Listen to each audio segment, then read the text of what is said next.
doonte nekk na jeune mais également amul woon lenn loo xamante ne obligé na ko pour mu dem. waaw mais dem ci ay dama ne man gisuma président Bassirou Diomaye Faye acte bu mu posé buy dem ci réconciliation nationale posé gu ko. c'est un soldat qui était au milieu des militaires y a rien d'exceptionnel amul benn mbir mu extraordinaire luy acte buy réconcilier le peuple sénégalais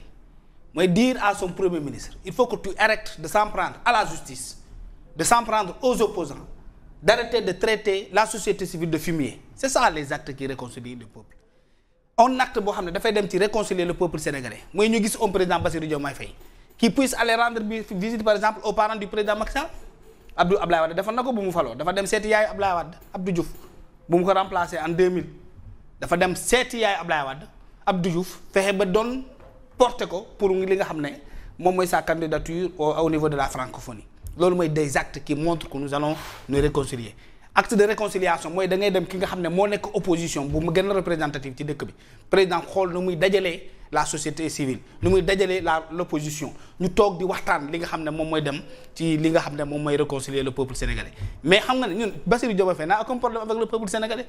mais ki am problème avec le peuple sénégalais c'est son premier ministre qui pose des actes yoo xam ne ba tey Bassirou Diomaye Faye n'a pas tapé sur la table pour dire qu'on arrête la diversion on arrête de porter ce peuple-là sur des niveaux yoo xam ne ça les divertit et ça n'a aucun apport pour li nga xam ne moom mooy li nga tudd léegi mooy réconciliation nationale. président Bassirou Diomaye Faye fii la toog pendant que Touba est toujours dans les eaux inondé dem ba rek yaa ngi gis vidéo boobu noonu xale yi di yëpp ay maire ci ay bant ci ay xawma lan la doon pour dimbali la ñu traverser. pendant ce temps président Bassirou Diomaye Faye a laissé son premier ministre mu utiliser l'argent du pays il refuse noonu leen dañ koy bañ. parce que mais bu amuloon privilège yooyu je ne pense pas que le président de l'Assemblée nationale à l'époque il y a de cela juste moins de 2 ans il avait les moyens de mobiliser plus de 50 bus yu jóge Daara Gale pour mu ñëw fii ci Ndakaaru l'acte bi nga xam ne président ñu ngi koy xaar ci moom mooy mu fexe ba la presse là qui est agressée avec un fonds d'aide retenu pendant plus de 2 ans mu woote mu ne leen xaalis boobu nga xam ne xaalisu presse bi la libéré loon ko acteur nu mu tudd les journalistes jot ci des actes comme ça sont nombreux président Bassirou Diomaye Faye ba tey posé ko donc il est toujours dans un cadrage maintenant le reste xuloo réconcilier na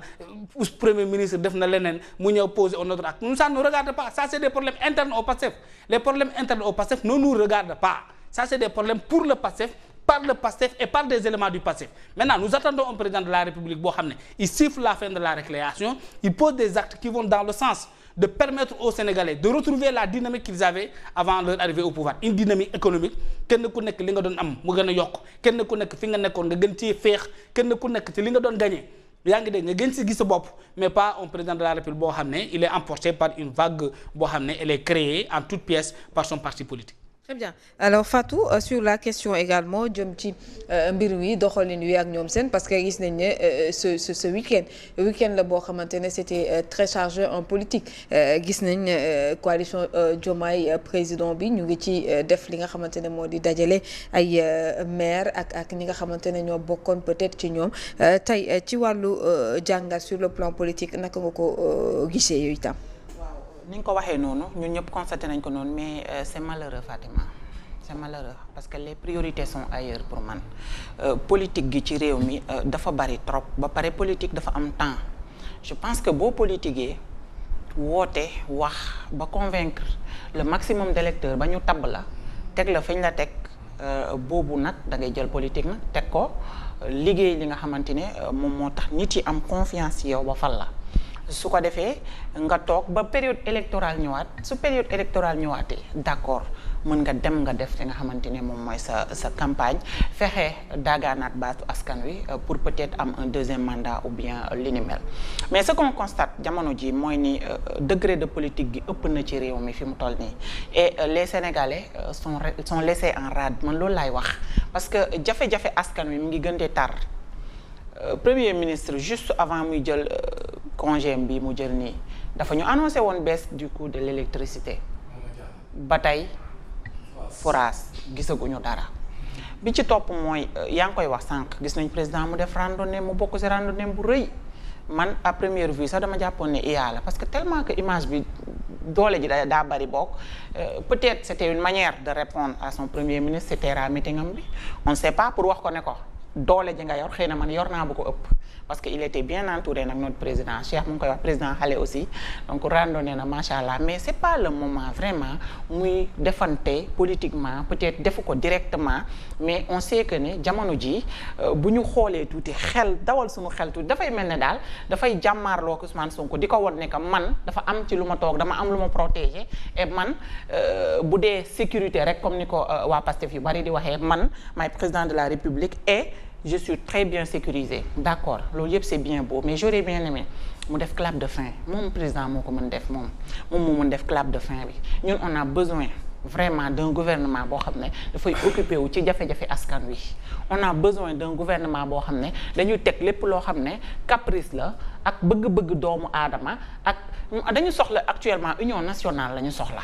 union nationale man je dirais pas sax cohésion yu ni mel mais dañu soxla unir suñu bopp boole xol yi mooy Sénégal jamono ji chaque jour ñu ngi am ay notation yu baissé ñu ngi am ay négativité bi ci réew mi doy na waar xale yi ñu ngi yuuxu déguerpissement gi fu ne lay xewee ak nu ne lañ koy defee dégg nga mu nekk loo xam ne vraiment dañu koy ñaawlu c'est pas on n'est pas actuellement nekkuñu ci temps wu politique sincèrement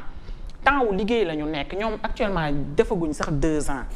mën naa ne ils sont à l'aube de leur mandat vraiment donc li ñu war a def mooy teg politique yeeg caprice yeeg bëgg-bëgg yeeg lépp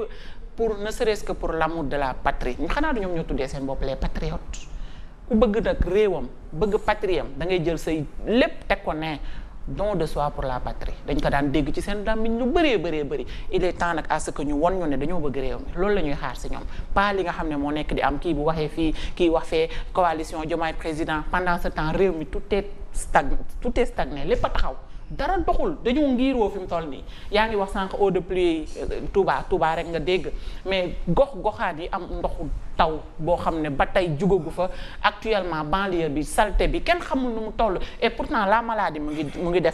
def chemin mu nice kenn jéemu ko arrêté kenn nekku ci ministre yeeg déjà yi xam naa ne intérieurement ñu ngi régler problème Diomaye Sonko jusqu'à quand aussi il y a les priorités sont ailleurs tamit nañ jublu ci réew mi. Très bien ñu jublu ci réew mi alors Kader un autre fait également ko ñu nemmeeku ko démb gis nañ ni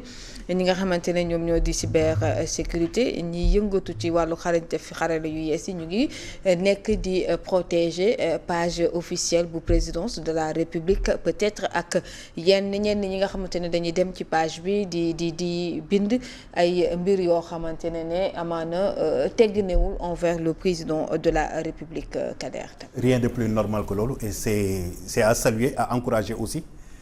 pour que ñu xam ne nii fi ñu toll nii ci république lañ nekkuñ ci république